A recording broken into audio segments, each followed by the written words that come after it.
Bienvenue avec la voix de Louis. L'œil d'Élias était dans la tombe et aujourd'hui il regarde l'immonde. Je vous ai préparé une vidéo concernant Élias à la suite de ce que j'ai trouvé ce matin, malgré moi, sur une parution de F de Souche où les parents du jeune Élias assassiné ces derniers jours dans le 14e arrondissement de Paris, une déclaration donc, des parents d'Élias qui explique en fait la réalité de ce qui s'est passé, qui est bien plus sordide encore que ce que l'on imaginait.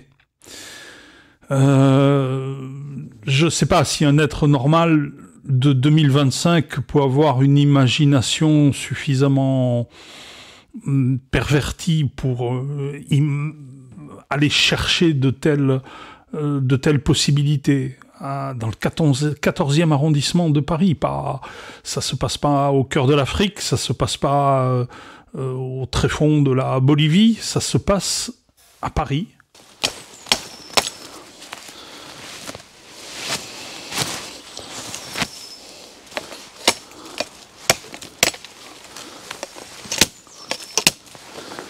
Voilà à quoi sert une machette.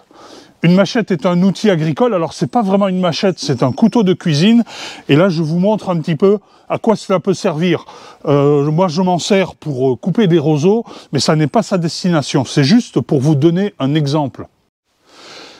Vous voyez donc ce couteau, ceci est un couteau de cuisine, c'est pas une machette, mais il se trouve que je m'en sers pour éplumer des roseaux, et de temps en temps couper une cuisse de dinde de façon à pouvoir la cuire plus facilement. Eh bien, dans le 14e arrondissement de Paris, fin janvier, deux jeunes, un Africain et un Antillais, se trouvaient en possession d'une machette qui fait donc au moins 20 cm de plus que ça.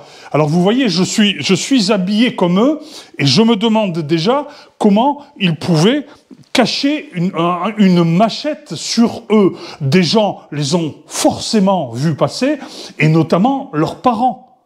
Posséder un tel objet, même chez moi, je fais attention à l'endroit où je le stocke de façon à ce que mes petits-enfants ou même d'autres adultes ne puissent pas y avoir accès facilement, car c'est un objet très dangereux. Le simple fait de le faire tomber sur votre pied, ce sont des orteils qui sautent. Eh bien, ces deux jeunes, eux, se trouvaient en possession de cette arme dans les environs de Paris où ça n'avait aucune utilité agricole ni culinaire comme moi. Eh bien, lorsqu'ils ont rencontré Élias pour lui subtiliser son téléphone, ils l'ont menacé d'un objet de cette sorte, et quand il leur a donné le téléphone parce qu'il était impressionné à juste titre, et moi, bien qu'ayant l'habitude d'utiliser des couteaux, j'ai toujours peur des couteaux, eh bien, eux n'en avaient pas peur.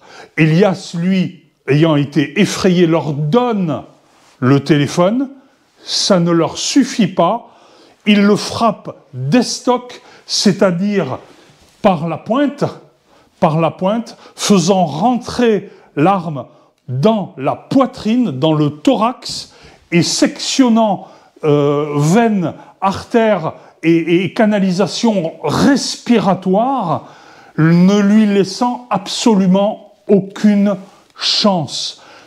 Je vous rappelle que ces deux jeunes étaient libres en attendant leur procès en juin, qui devait se tenir au mois d'octobre. Quelle conclusion en tirez-vous? Certainement la même que la mienne, ou alors expliquez-moi quelle est votre conception de la justice. Élias a fait rire à l'Assemblée nationale. Moi, j'arrive pas à rire de quoi que ce soit de cette situation.